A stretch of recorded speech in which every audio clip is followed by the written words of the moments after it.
পেশার জন্য ওর নিজের ওয়াইফ স্ত্রীকে মানে ও আরেকটা বাবা ব্যবসায়ীর কাছে গ্রহণ করতে পারে। এটার প্রমাণও আমাদের এই এলাকা সবাই জেনে গেছে এবং কি ওর স্ত্রীর নিজের মুখের বক্তব্য ছিল এটা। তো দ্বিতীয় কথা, ওর স্ত্রী বলল যে আমার জামাই আমাকে মেরে ফেলতে চাইছে, কিন্তু এটা ভুল ধারণা। ওর জামাই ওকে মারতে চায়নি, বাচ্চাটাকে ডেকে নিছে একমাত্র তার স্ত্রী যদি ডাক না দিত বাচ্চাটা কখনো যেত না। কারণ আমরা যেই বাচ্চাটা নিয়ে আমরা আন্দোলন করতেছি তারা দুটা বোন ঘর থেকেই বের হয় না স্কুল ছাড়া। 1+ স্কুল, দ্বিতীয়ত ঘর, একটা বিড়াল আছে ছোট বোনটার, ছোট বাচ্চাটার, ও বিড়ালটা নিয়ে খেলাধুলা করতেছিল। তখনই ওই মানে যে আসামিটা মারছে তার ওয়াইফ ওকে ডাক দিছে, বাবু এখানে ঘরে আসো।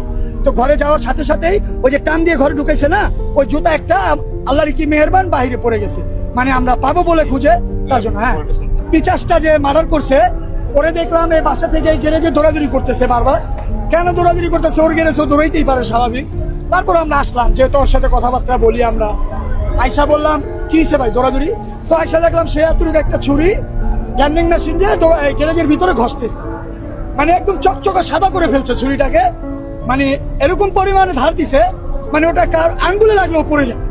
তো যাই হয়েছে 9টা 7 মিনিটের ভিতরে সে কি করলো, গ্যারেজ থেকে এভাবে লুকায় কি জানি বাড়ির উপরে চলে গেল। তো চলে গেল, 9টা 10 বেজে গেল, 2-3 মিনিটের ভিতরে এই কাহিনীটা। 9টা 10 আমরা এখানে বসে রয়েছি, আমাদের মহাজন আসে না, গাড়ি কিভাবে নিব। তো আমরা বসে থাকতে থাকতে 9:45 বাজে তখন যেই বাচ্চার মা খুঁজাখুঁজি করতেছে, আমাদের নিচে এসে জিজ্ঞেস করছে আপনার ভাস্তি কি এখানে গেছে? বললাম না আপা, ও তো নিচে নামে, ও তো উপরেই থাকে।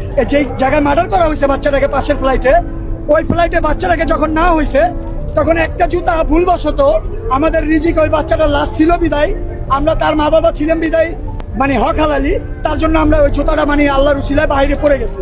তো বাচ্চার মা খুঁজতে খুঁজতে দেখলো যে একটা জুতা ওই দুয়ারের বাইরে পড়ে গেছে। বাচ্চার মা ভাবলো পাশের ফ্লাইটে যেতেই পারে, স্কুলে যাবে না, তার জন্য বাহানা দিয়ে।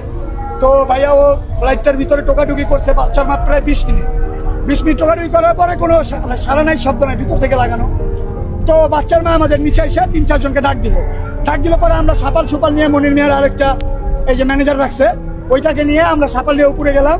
উপরে গিয়ে আমরা দরজাটা ভাঙার চেষ্টা করলাম, আমরা দরজাটা এক পর্যায়ে ভাঙতে পারলাম না, 2-3টা সিটকারি লাগানো ছিল। তো আমরা যতটুকু হোক এতখানি একটা বগলা করার পরে আমরা যখন ভিতর দিকে এক এক করে তাকালাম তখন শুধু রক্ত আর পানিগুলো ভাসতেছিল, মানে ডাইনিং রুমের ভিতরে, মানে বল সব ছাইড়ে দিছিল। তো মানে রক্তর কোনো চিহ্ন রাখার মানে চিন্তা ভাবনা ছিল না। তো লাস্টে আমরা যখন ঢুকলাম দরজাটা খোলার পরে, তারও 7-8 মিনিট পরে খুলছে, আমরা ওখান থেকে গ্যান্ডিং এর আওয়াজ পেয়েছি রুমের ভিতর থেকে। গ্যান্ডিং এর আওয়াজটা এই কারণেই পেয়েছি, রুমের ভিতর অন্য কোনো কাজ হয় নাই। ওই পেশার জন্য